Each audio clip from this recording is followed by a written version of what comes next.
Para Noticias Baires TV estamos junto al diputado Ricardo Vago.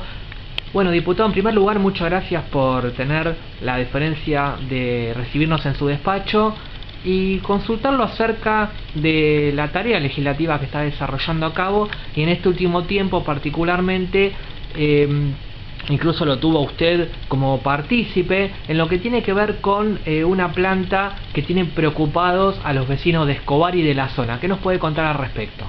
Claro, esto se refiere a la planta regasificadora de Escobar, planta que no es planta porque es un barco regasificador que tiene las instalaciones que deberían estar y los equipos que deberían estar en la costa están en un barco.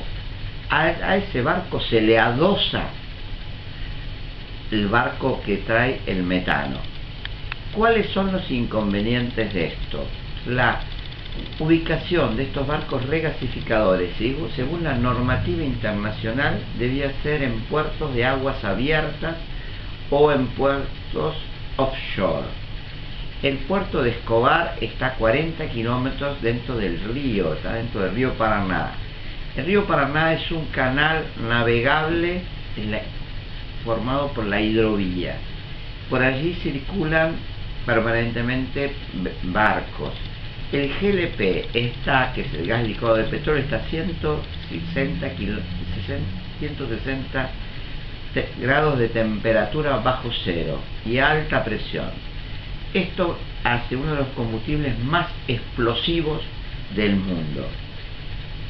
Al estar los dos barcos en un muelle que no está habilitado, que no ha tenido impacto ambiental antes de su instalación, que la certificación de la normativa de calidad se hizo en especial después de que estuviese funcionando el barco, o sea que todo se hizo a partir de la ejecución de la obra y del funcionamiento del puerto.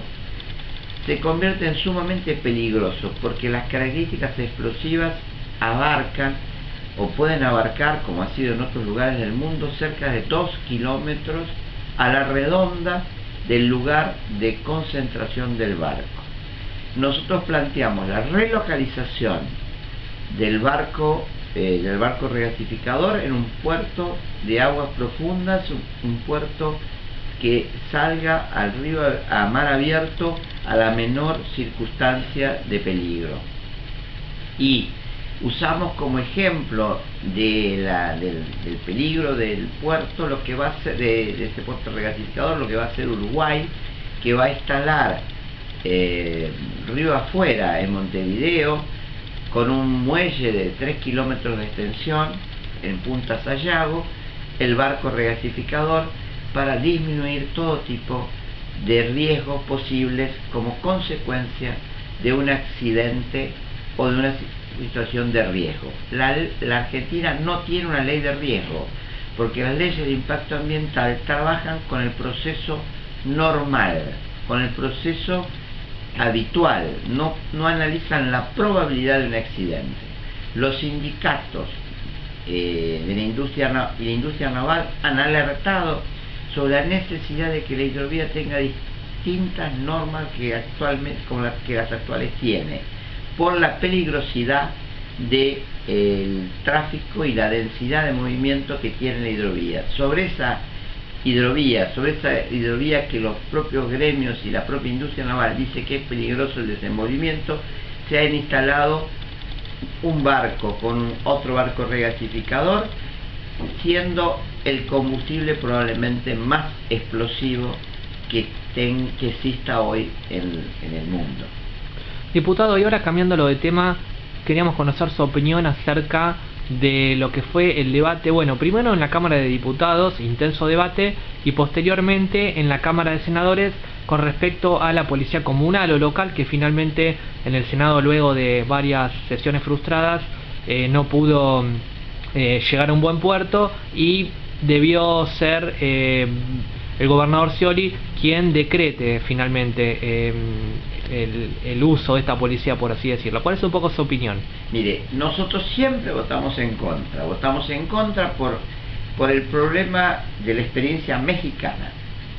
donde con claridad se marca que los policías municipales fueron cooptadas por el narcotráfico. Es mucho más fácil cooptar, tomar posesión de una policía de un municipio que una institución provincial.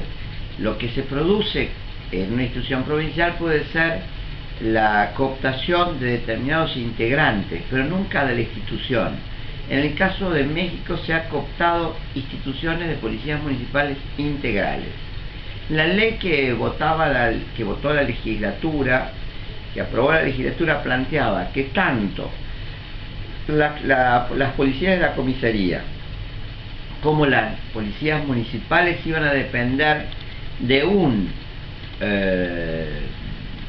digamos, jefe de policía nombrado por el intendente y con autorización del Consejo Deliberante.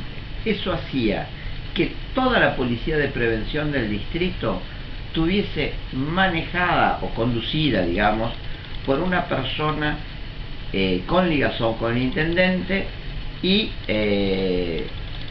que también hay un inconveniente en la actual policía, que intendentes deshonestos tienen comisarios deshonestos.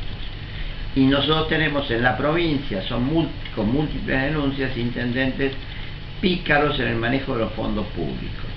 Entonces, por un lado iba a suceder la posibilidad como que hay en México, de las policías cooptadas por el narcotráfico, agravados por intendentes de muchas gestiones que muchas veces no tienen claridad en la defensa de los fondos públicos, que eran los que iban a designar los jefes de policía todas las policías de ese distrito iban a responder de ese jefe. Entonces nosotros votábamos en contra. Lo que hizo el gobernador al producirse la situación de conflictos internos, tanto en el bloque propio como en la oposición de aquellos que lo acompañaron, como el matismo que lo acompañó en diputados, fue nombrar un mix entre una policía nueva, que sería la policía municipal, con la misma normativa que la policía de la provincia, dependiente de un delegado propuesto por el intendente pero nombrado por el ministro, y se mantiene las comisarías actuales, el personal de comisaría dependiendo del ministro de la Gobernación, y a su vez existe también el antiguo comando de patrullas, que es Policía de Prevención Comunitaria. Es una solución de compromiso. Nosotros creemos que a esa solución de compromiso hay que optimizarla, hay que trabajar con ello para explicar al ciudadano que al votar al intendente en parte está votando a un jefe de policía, y eso va a producirse que en los municipios haya debates muy interesantes en esta campaña electoral con respecto de quién es el intendente y quién va a ser el que va a designar a esta policía municipal. Diputado Ricardo Vago, muchísimas gracias por recibir a Noticias Bailes en su despacho, y como siempre a su total disposición. No, muchas gracias a ustedes por permitirme entrar en comunicación con todos sus seguidores en la provincia de Buenos Aires.